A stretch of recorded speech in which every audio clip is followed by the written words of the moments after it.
Well, hello, ladies and gentlemen. Welcome to our annual Cedar Valley Anti-Racism Coalition book read.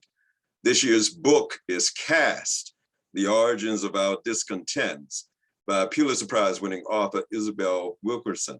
Wilkerson is no stranger to the Cedar Valley, as some of you may know, that you and I brought Professor Wilkerson to campus a few years ago as we explored together her award-winning book and national bestseller, The Warmth of Other Suns, the epic story of America's Great Migration. And of course, this is her sophomoric attempt at another masterpiece known as Caste. Wilkerson has also taught at Princeton, Emory, Boston universities, and has lectured at more than 200 other colleges and universities across the United States, Europe, and Asia. So we are certainly not dealing with a novice here. We want to thank the Cedar Valley Anti-Racism Coalition, comprised of a conscientious group of members that represent the Metroplex here in the Cedar Valley, and who have a heart for transforming community for the better. And we especially like to thank Gwen Berry, the Chief Diversity Officer at UNI, as well as Rick Seeley, Manager of Learning Technologies at UNI, and all of their special teams members for helping make such discussions like this one possible. Tonight we have as our co-moderator, Randy Pilkington. He's the Director of Business and Community Services at UNI, which includes 13 outreach programs in entrepreneurship and small businesses assistance, local economic development, environmental guidance, and addictive manufacturing. Addictive manufacturing. I'm not familiar with what that is, but I'll be interested in learning more. BCS has active projects in all 99 Iowa counties, and he's been at UNI for 34 years. His volunteer passion has been helping with economic development in North Waterloo, helping found the Waterloo Neighborhood Economic Development Corporation and Renew Waterloo.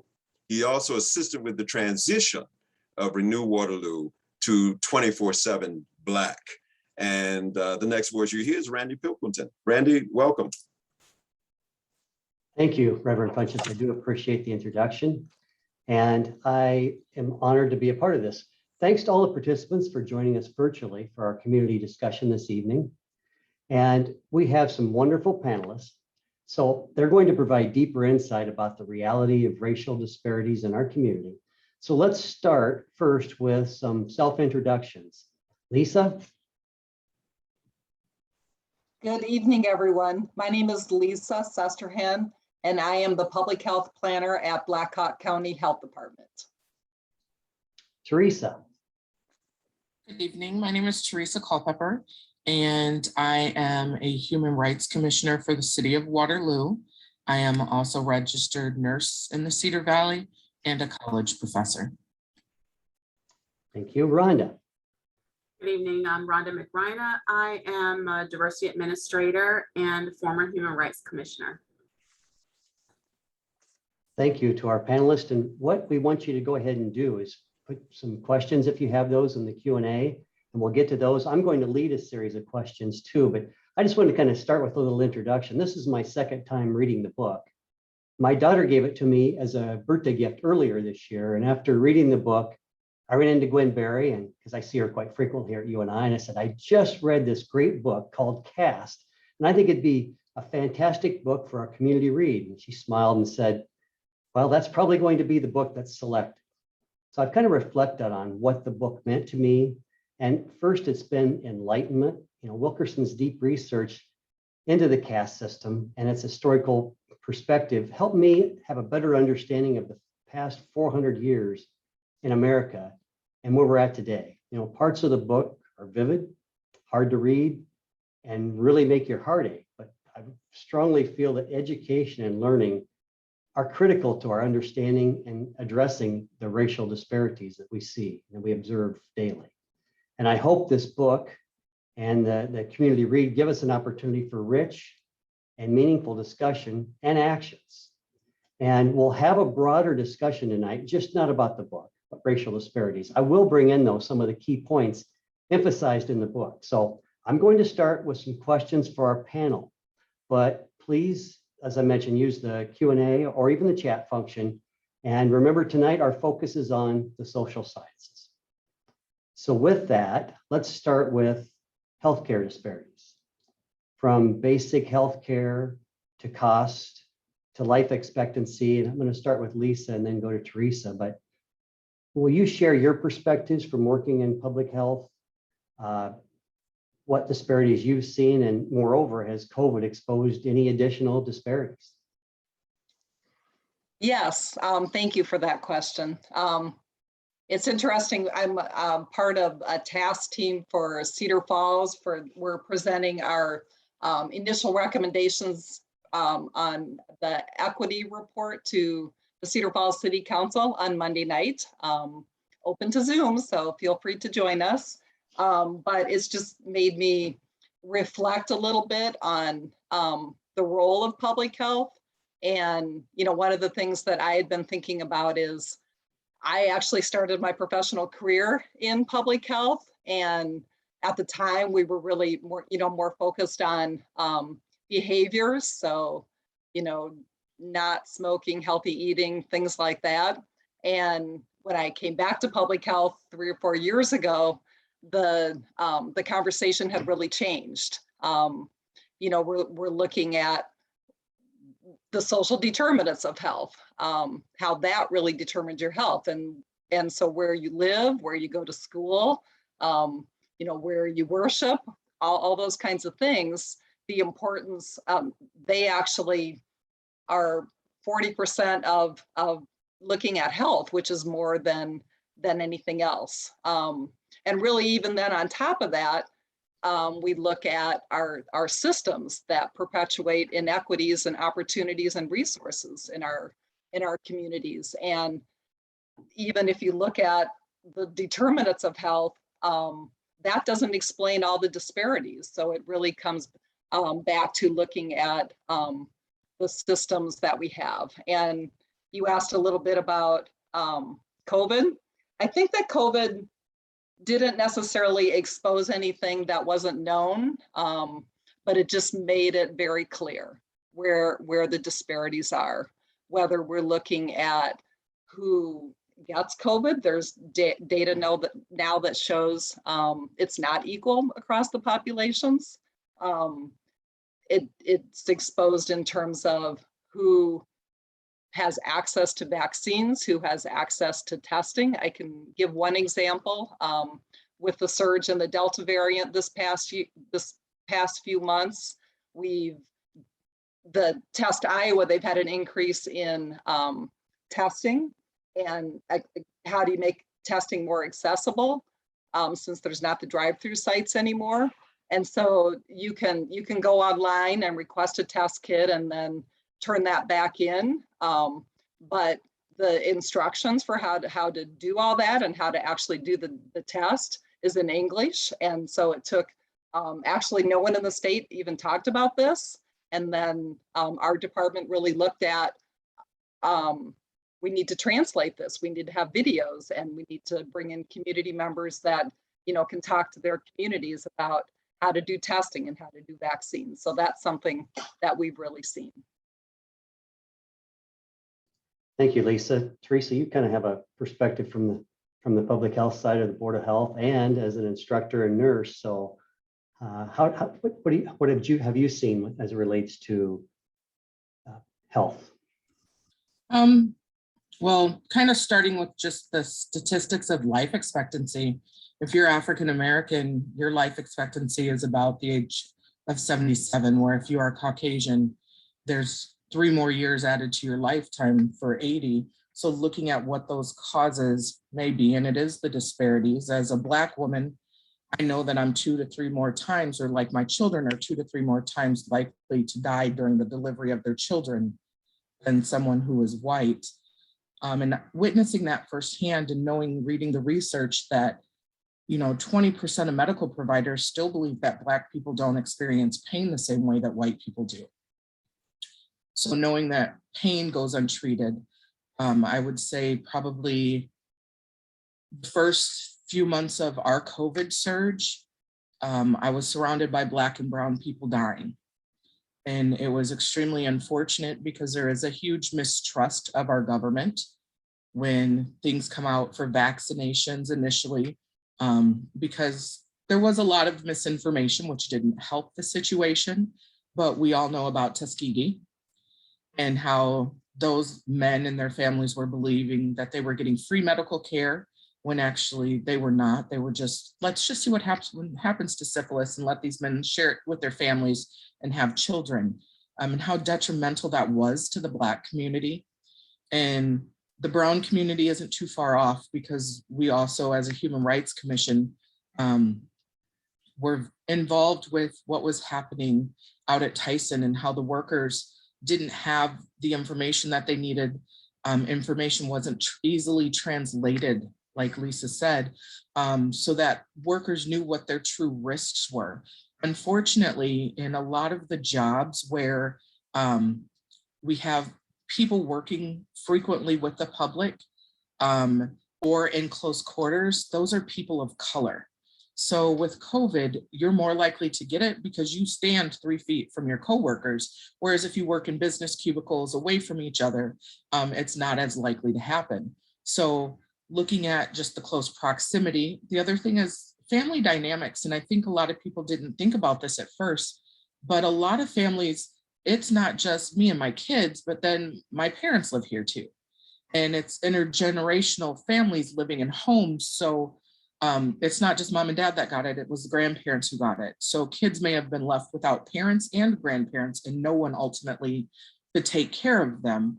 And they didn't have the information that was needed, and may not still, just because there's still a lot of falsehoods about COVID itself. And as a healthcare provider, something that was important was reaching out to different populations, talking about vaccinations, talking about the realities of what does happen and how it impacts not just the person who gets it, but everybody around them for prevention. And also going into the community and doing the flu and COVID vaccinations where we were meeting them versus them having to come to find us. You know, Brother Pinkerton, I would like to interject here and just remind everybody about what Wilkerson actually says about caste.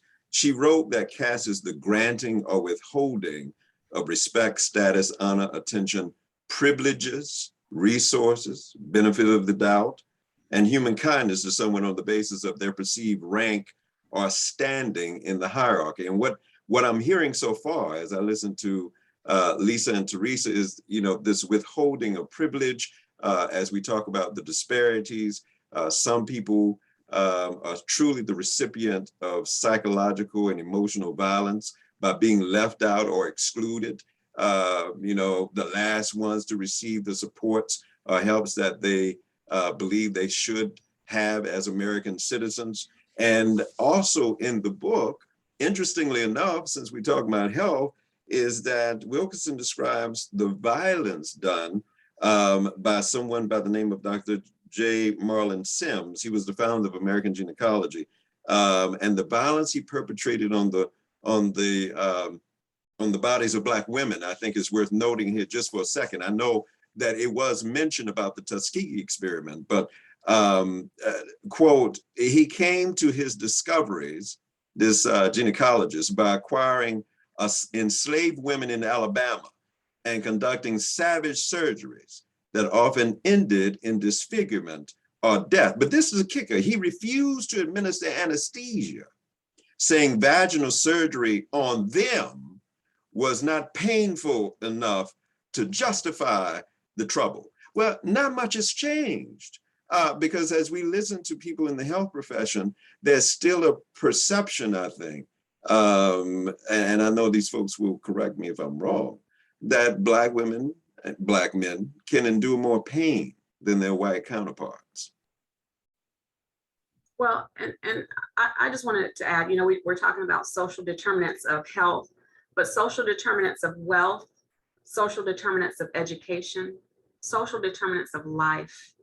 One of the reasons I really appreciate this book, and I like the term caste, is because racism, or it seems to have been co-opted or appropriated by certain groups, because there's a quote that goes, to the privileged, equality feels like oppression.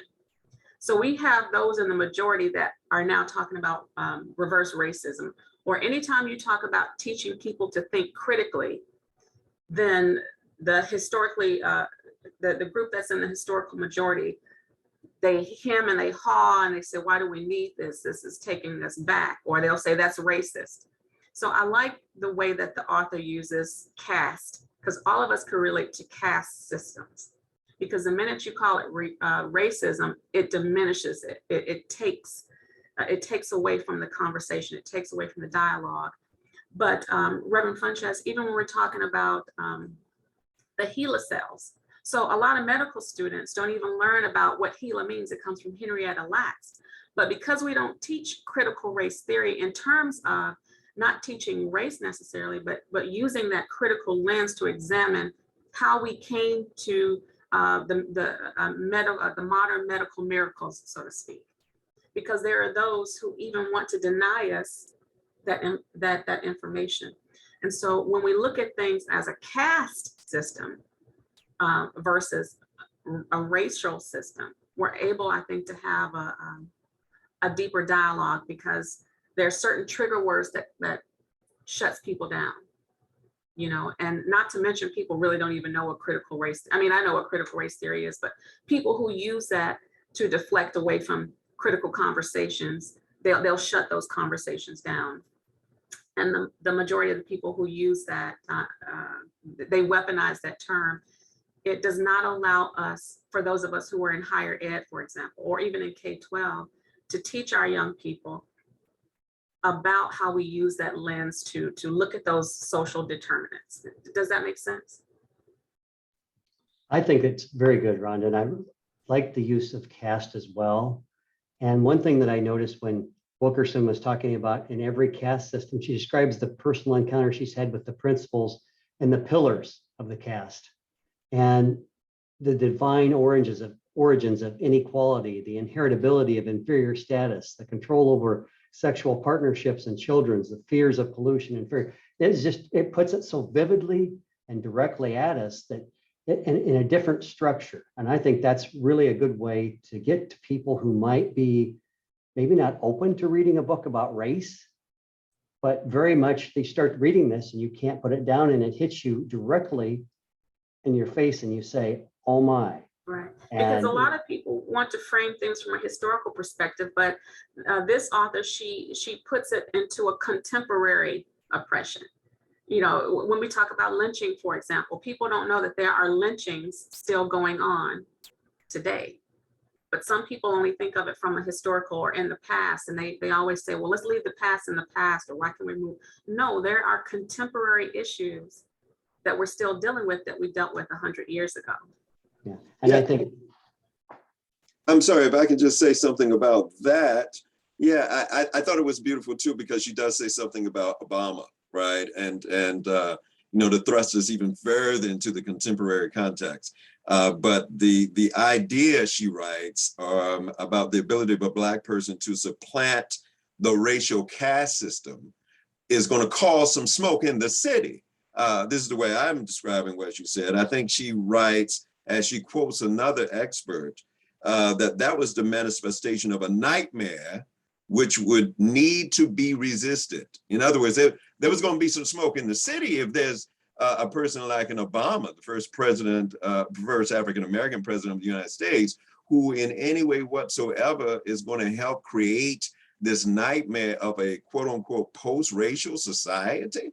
Wait a minute, this upends everything we understand about caste. And there were obviously a lot of people that weren't ready for that. And so I just thought that was kind of fascinating to piggyback off of what you were just talking about, Brother Pickington. thank you. You know, one other thing I wanted to talk about with this, and then get your sense of this, because we hear about the word of colorblindness. And do you think this is really a way to mask the whole caste that we're seeing? Any of you? So color blindness, this is something that is not asked of white people to do with each other. Like, I'm not asked to negate the fact that you are white, but when we talk about color blindness, it's, I don't see your color. Well, if you don't see my color, you don't see my journey, you don't see my struggles, you don't see my culture. It devalues who I am. And it's slightly irritating when people do that, because we are not all the same. If we were, we wouldn't have this caste system now, would we? So identifying with each other and talking to each other and figuring out where we are the same and where we are different, and how we can strive together for equity, versus that feeling that one color is better than another, or one color is inherently more intelligent than another, because there are still those who have those views or those thoughts. So it very much does play exactly into the caste system that Wilkerson talks about here, and is a way of emphasizing it without emphasizing it. Okay, you talked about, Teresa, you talked about equity, and there's been a lot of companies, a lot of institutions, like our institutions that we work for, that have DEI. I'd like to pull out the E and the equity and kind of talk about that a little bit, not just from the book's perspective, but from the perspective of what does equity really mean, and what do we do to work to achieve equity and and move away from a caste system in our country. Rhonda, do you want to start with that? Sure. How do we use equity to move away from those caste systems? And what does equity really mean? Because we see the DEI all the time, but sometimes I don't think we really discuss much on equity. We know diversity and we all have different opinions. We kind of know inclusion, but there's equity in there. It seems like that's pretty powerful. And we're even trying to flip it maybe to EDI or EID, whatever. And so I'd like, your role, it's very important. So talk a little bit about, give us some enlightenment about equity from your perspective. I like that, give us some enlightenment. Well, when we talk about equity and the DEI, so diversity, equity, and inclusion. And of course, depending on who you talk to, that will mean different things. And I know there's that, I don't want to call it a meme, but there's an image that goes over, equitable inclusion, diversity, different things like that. And they show the person standing on a crate to watch a game. Are you all familiar with that? Well, so equity doesn't mean one size fits all. And a lot of times, some business and industry, when they talk about equity, they say, okay, if we provide this particular training or these particular opportunities for everybody, then it's the same. Those of us who work in education know that one size does not fit all, especially in terms of teaching and learning. So for example, and I know Teresa can speak to this also, we're taught as educators to look at the different learning styles because we're used, for example, to having our students sit and get. And that was under the guise that everybody learned the same way. So the teacher stands up at the board and she lectures and students are expected to get that information. But what we know is that different students learn differently. We have twice exceptional students, for example. We have people who have dyslexia and different things like that. I always share the story of when I was in elementary, the school that I went to, the Black students had to sit in the back of the class. And so I was in this math class. And so I would raise my hand a lot to ask questions. Well, the teacher thought that I didn't understand math or I wasn't good. So she had me go to the trailer. So when we would, this was in the 4th grade, in the 4th grade, you go to your math class or social studies. So back in those days in the 70s, students who were considered learning disabled, they were not able to matriculate in the same building as the regular students. But the reality was I needed glasses. So I didn't have an issue with math. I was raising my hand because I couldn't see the board well. But because of those caste systems and how students were relegated to be something as simple as a seating chart, right, excluded people who had who learned differently or who needed some types of assistance or accommodations. So when we think about equity, we need to ask ourselves, are we giving everyone the same opportunity to succeed? Whether that be in education, whether that be in business and industry, entrepreneurship. It doesn't necessarily mean leapfrogging, and I've heard that term used by some people before, particularly by those who are in privileged positions. Oh, so you're leapfrogging every other person, you know? So if we talk, for example, about, let's say if we're talking about healthcare, for example, we know here in the Cedar Valley that we need more nurses and healthcare professionals of color to help with, to represent the same types of patients we do, because we know that those types of cultural mores help our clients, their patients do better. So if you know that your health professions program does not have enough students of color, you need to look at what can we do differently to recruit and retain these students, these healthcare students, so that they can get into our hospitals and our doctors' offices. Well, some people feel like that's leapfrogging, or you're giving them something, or you're taking something away. But if you have a program, for example, that may be 100% of one particular race, and all you're doing is being intentional, that is equity. But to some people, equity seems like oppression, because they're used to being the, what do we call it? They're that frame of reference. So they're the ones that are the normal when you're measuring it. So for me, equity means giving everybody the opportunity to succeed. That was a roundabout way of getting to that. I hope that answered the question, That was Randy. wonderful. Thank you so much. Teresa, anything to add to that at all? Yeah. Oh, Teresa, I guess first I and would then- say, and I like what Rhonda talked about the picture of the boxes. To me, that's just really pretty clear, and we use that.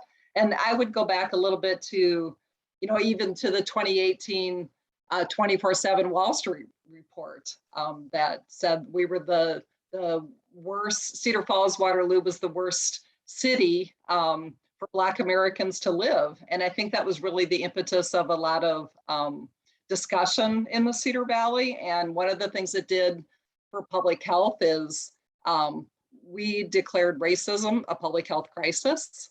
And then secondly, we were able to get funding to look at how do you use the systems practice to look at the inequities in our communities. So we had a number of different stakeholders that came together to, first of all, define the system. So look at the context. What are the practices, patterns, mental models that make up our system? And so to map that, and then have stakeholders come back together to look at this. If this is our system, how do we leverage it for opportunities? How do we identify energy in the system? How do we identify ripple points where if you just make a small shift somewhere that you can shift what you're doing, so shift the trajectory of what we're doing. And then thirdly, I just wanted to comment on, I think it was Rhonda that mentioned being limited in terms of what we can teach. That impacted public health too. One of the things when we learned from the leveraging is, we need to look at our internal staff and training up our own staff. So we are working with the University of Iowa to develop a pilot project on health equity training for our staff. And we were halfway through that and we had to pause because we had to, ask ourselves and go back to our legal system in terms of, what can we teach? What can we say? And so after we did that, because we just feel it's so important for our staff to be able to understand equity, understand how important that is to the health of our community, and to be able to move forward. Yeah, thank you for that direct reference too, and on what you've done to address it. So, Teresa, how about from your perspective? I think a lot of times people confuse equality with equity, where, like Rhonda was saying, equality, everybody's treated the same way, they've got the same rights, same responsibilities, regardless of those individual differences. Where equity, we take those differences into consideration to meet their needs. And over the last few months, I've spent some time working with a community agency on improving the number of women who are of color that are breastfeeding and going through some of the differences and just understanding concepts of time, understanding financial responsibilities that people have. When you come from a family with 6 or 7 kids and something's wrong with mom, some communities don't just put them in a nursing home. They rotate who comes and provides meals and different things, and you have different responsibilities. So at that point, you're more likely to bottle feed than breastfeed. And we know that bottle fed children have more antibodies and they're healthier. And there's all other kinds of things that make them healthier than non-breastfed children. But looking at how do we make sure each person has the opportunity and the supports that they need so that they can be successful. I think that is where we have to figure out as a society how to do that without feeling like something is taken from me. And probably one of the most interesting things I've heard is when my father talks about being in the military, and if you have a family, it changes your income. So I'm like, so you just had a whole bunch of babies because your income got bigger. He's like, that's not how that works. But the reality is taking into consideration that you can pay everybody the exact same wage, but based on different things that they have going on, like whether you own your home or you are renting, because there's barriers there that you can't qualify for a home loan where your house payment would be $700 a month, but you can show you can continuously afford to pay your $1,200 a month rent. So 2 people getting the same amount of pay, one person doesn't have the barrier of that bank. So now they have more money to spend on other things where the other person is still paying that outrageous rent. It's just one example of how equality and equity are not the same thing. Thank you for that distinction. I think that's really helpful. I kind of want to move to that income area because we're looking at the social scientists and data shows that there's some rather stark disparities related to race and income and gender and income. And how do we start to break down these barriers and really get to the root causes and get beyond that? So I would just say social determinants of wealth is just as critical as social determinants of health. And what do I mean by that? Teresa talked about renting versus buying property, investing in different things like that. And that's why I'm so proud of the organization 24/7 Black, because it does a lot to kind of right some of those social wrongs, some of those historical wrongs, is by educating people about money management, financial literacy, wealth management, basically. There's a quote, one of my many favorite quotes by James Baldwin, but he says, the paradox of education is precisely this, that as one begins to become conscious, one begins to examine the society in which he is being educated.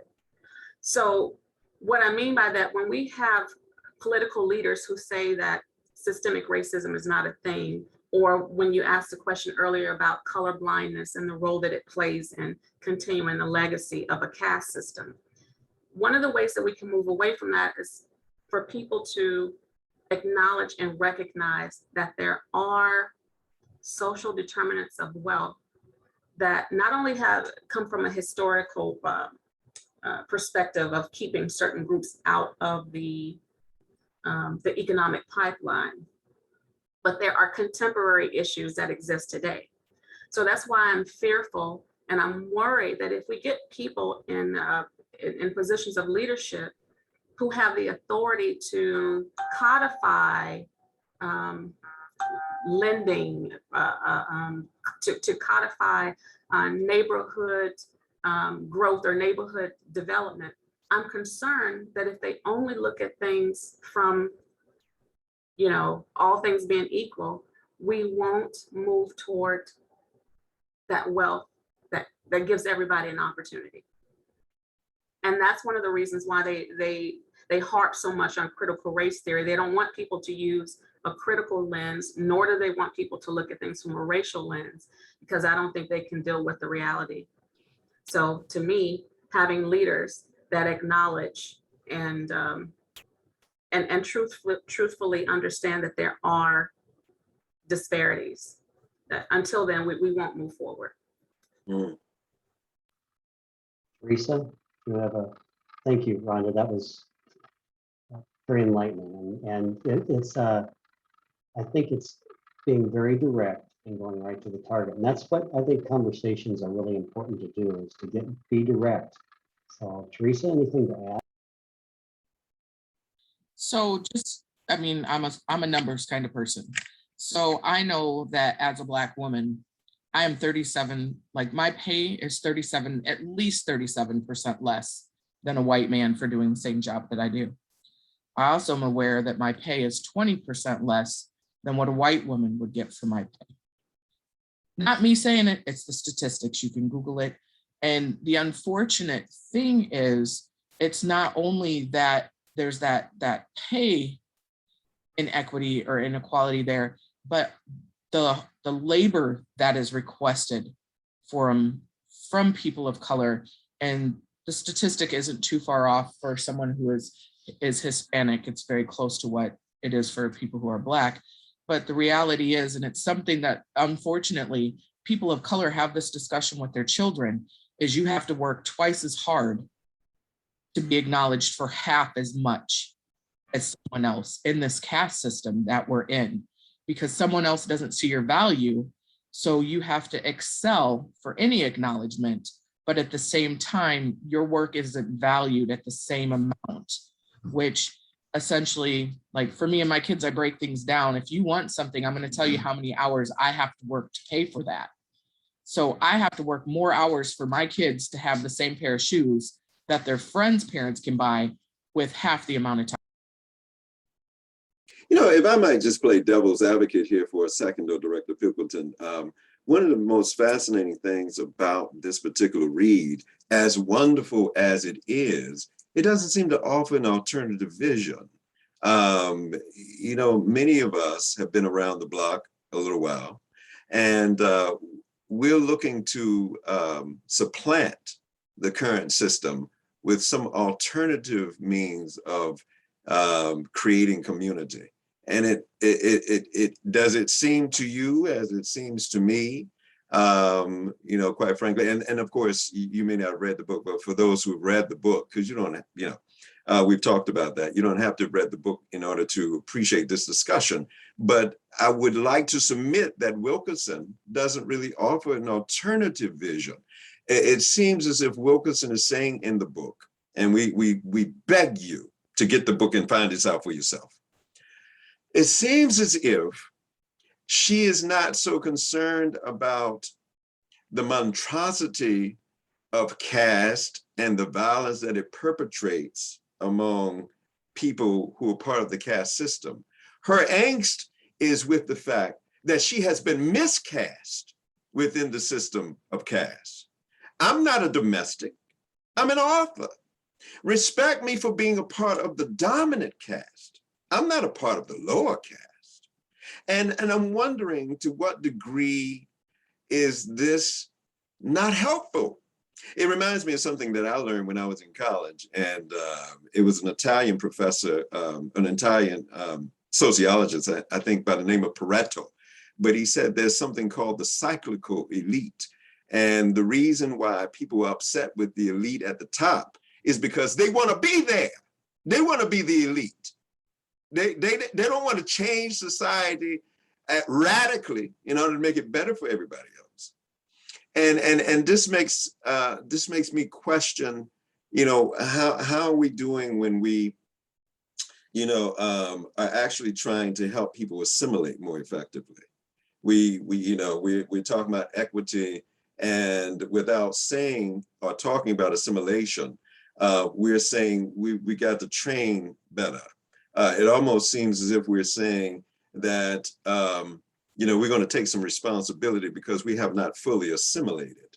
And so we're going to do a better job of learning this and learning that so that we can be more competitive. But nobody is offering necessarily an alternative vision to create a community without caste at all. What do you think? That's a fascinating question. And I'll be honest with you, as I read the book and I had the reference of caste, And you're right, Wilkerson talks about how as a reporter for the New York Times, not getting the respect as a reporter for the New York Times, not necessarily someone who was a downtrodden part of the caste system. But have we thought previously to me reading this book, I had not thought of racism and the caste system as the same type of thing. And I think that as a white person, that really did help me have a deeper appreciation, reflection, asking some tougher questions of myself as I read the book. So how about others? One of my very close friends is from Scotland, and she's African American. So through discussions with her coming here, it was something that she identified right away. For someone being foreign born, is that, wow, where I'm from, it's not so much the colorism or the racism, that's there too, but it reminded her exactly of the caste system and that she came from with wealth. So in reading this book, I got the same take that Abraham did, was that there aren't solutions, where there are a lot of solutions to these things. If you want people to be paid the same, then you advertise what you pay. But a lot of colleges and other institutions, even though they are state jobs, they've stopped publishing what they pay. So 2 teachers who have been in a company for the same amount of time, you used to be able to open the Courier and see, oh, this one makes $7,000 more than this one. And you could ask those questions, whereas a lot of companies are going away from that. So transparency could change a lot of different things, because what has been legislated to help get rid of these inequities, we are now seeing the legislature overturn.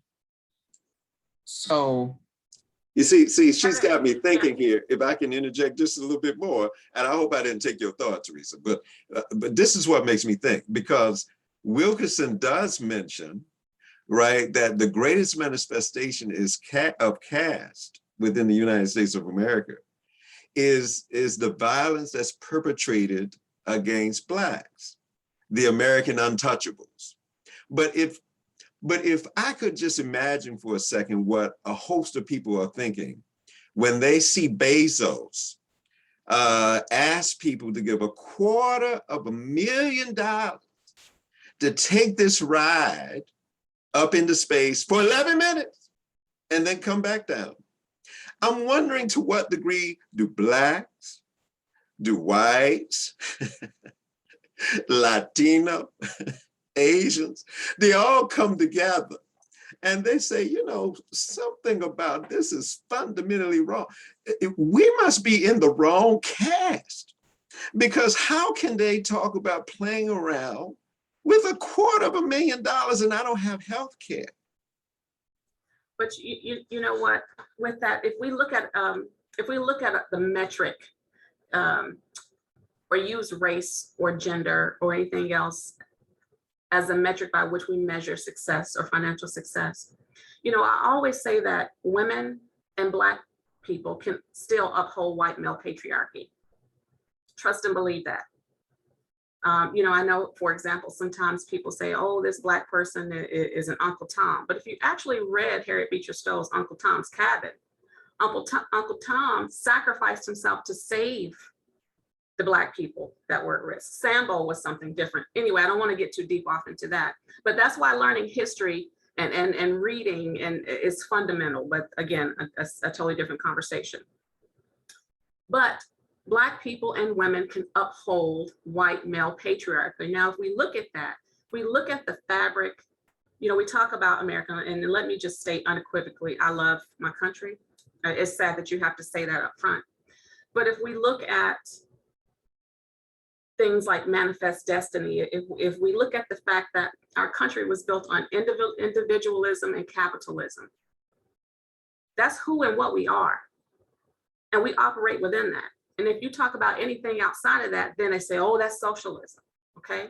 Well, you have to study economics, you have to study history to even know what those isms are, first of all, right? So a lot of people don't. So they leave it up to the talking heads to really teach them. And those talking heads have an agenda. So the fact that we're individualistic and capitalistic, so you talked about Bezos. There are Black people who are billionaires. I bet they look at that and say, hey, I want to do that. Because that means if you look at wealth from as a continuum and you put Bezos here and the average person here, everybody wants to get to that. That's why if you're a charismatic leader, you can convince people, hey, yeah, I have all this wealth and you'll never be like me, but I want to purport that that hyper masculinity. And believe it or not, I think for the most part, a lot of people are attracted to that because if you think about America in terms of cowboys and manifest destiny, don't even get me talking about land grant grabs and stuff like that with Native Americans.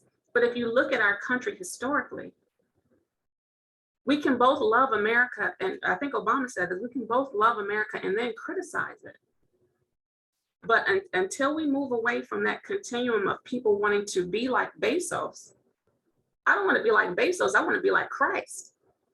Christ wasn't rich the last I learned, right? So until we accept the Oh, fact- watch out now.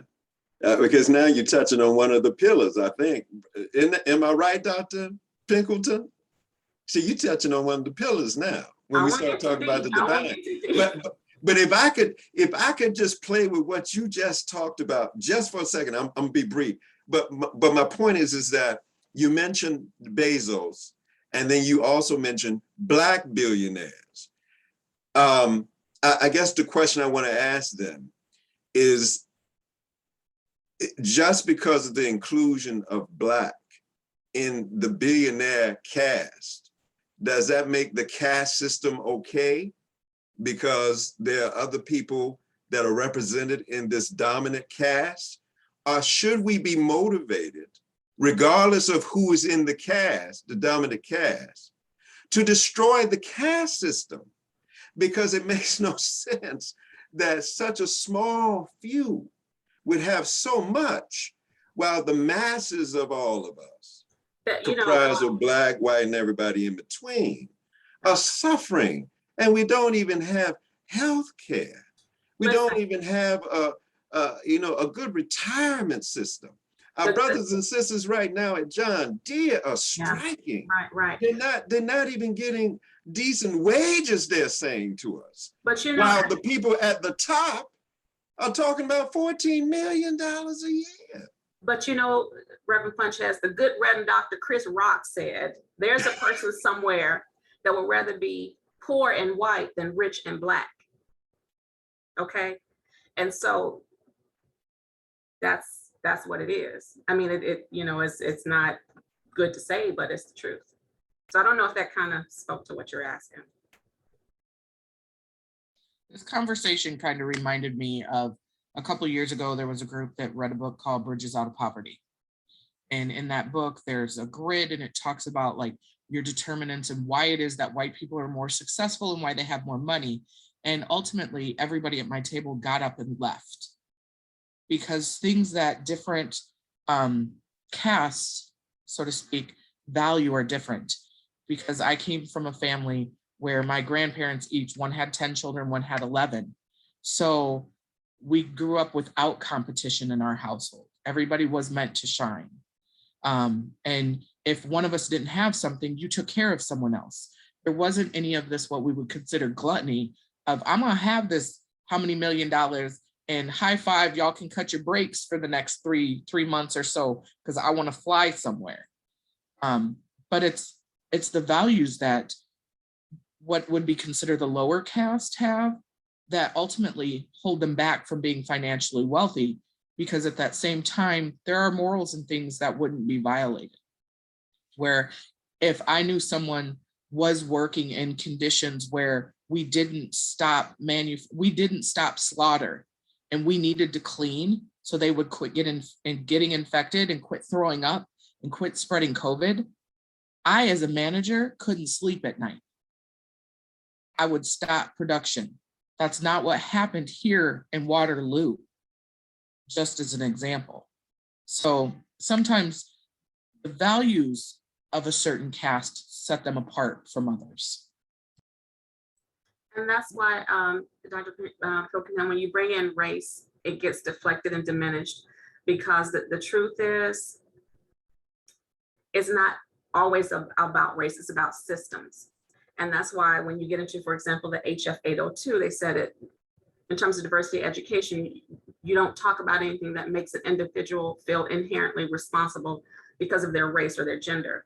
The conversations that we're having tonight are about castes and systems of oppression. It doesn't say your group did X, Y, and Z. However, at the beginning, Reverend Funches did describe what she talked about when she talked about castes. But that's what's heartbreaking and disconcerting for me, is when they make it about, hey, you as a white man, you're responsible for X, Y, and Z. And that's not what we're talking about tonight. We're talking about systems. And it's unfortunate that we don't get to have these conversations because certain people feel we're talking about them. And I just want to quickly add, by the way, that the dominant caste, I know a lot of corrupt, evil, inconsiderate individuals that represent the dominant class. Their value system is flawed. Something is fundamentally wrong with some of these cats in the dominant class. So I think the question, the point should be around the systems, because if we start playing that game about values and that kind of thing, then we naturally go towards saying, you deserve to be the untouchable because your value system does not allow you to be a part of my caste. And I think there's something flawed about that thinking. Director Pimpleton. Yeah, I think, Rhonda, thank you for that. Because what I was going to ask about, I'm going to totally change it now, because I was going to ask, how do you really challenge somebody's perspective and opinion about race without immediately getting them defensive? But instead, how do you challenge the system that we have and address some of those issues that you just brought up with leadership? And as a system or as a caste, do you think that's a better framework to get to the core issues, rather than just getting into critical race theory and some other issues that have been determined to be unacceptable to talk about? You know, if you appeal to people, if we focus on how we're similar more so than how we're different. If I appeal to you, not just in terms of your gender or your ethnicity or your nationality or your race, and I said, hey, we're working for an employer who's not paying us this dollar amount. You know, so if you appeal to people in a way that that they understand, and you remove those triggers, and then be civil in the conversation and the dialogue, then I think that could go towards change, positive change. Yeah, and I could talk from a public health perspective, and I guess first of all, for anyone else that's out there that hasn't read the book, it's okay. I haven't either, but I have last year's book here, and I do plan on reading this book. So this has definitely motivated me to do that. But it makes me think a little bit about when we go back and talk about the politics and politicization of COVID, how apparent that is. And I think from a public health perspective, we're looking at how can we be the convener? How can we bring people together from multiple sides and talk about the systems that are inherent? That's part of the training that we're doing. That I think that's part of the message that we really want to emphasize is the importance of looking at systems, understanding the history. And I think, like Rhonda and Teresa both said tonight, it's not just history, it's present with us now. So, how can we convene people together? How can public health, or, how can we be that bridge to bring people together? Probably one more discussion topic is about all we have time for. And I'd kind of like to end with the whole concept of hope. You saw that Germany moved away from the caste system it had for Jews, at least as we know it. There might be some underlying people that still have those feelings. Do we have an opportunity in this country to move away from the caste system that's been here for 400 years? Do we have hope in the future? Do you have hope that we can move away from where we are today? If you look at the progress that has or has not been made over these last time, I'd really enjoy hearing your perspective.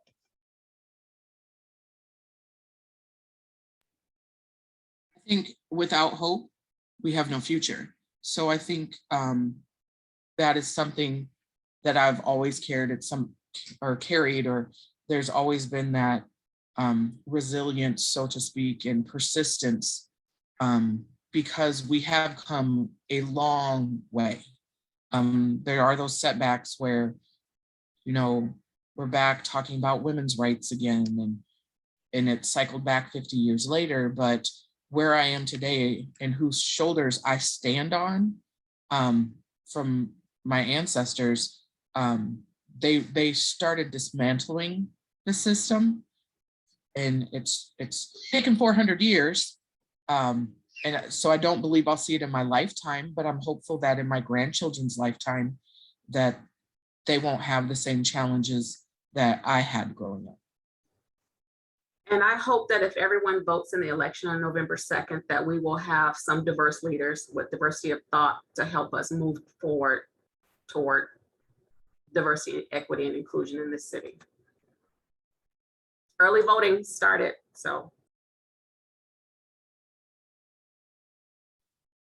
Yeah, I guess I would just say sometime what gives me hope is being able to have difficult conversations and maybe being a little bit vulnerable. And if we start that in small ways, how that can just, spread out. So I think just even starting small and having the confidence and the awareness to even engage in conversations gives me hope.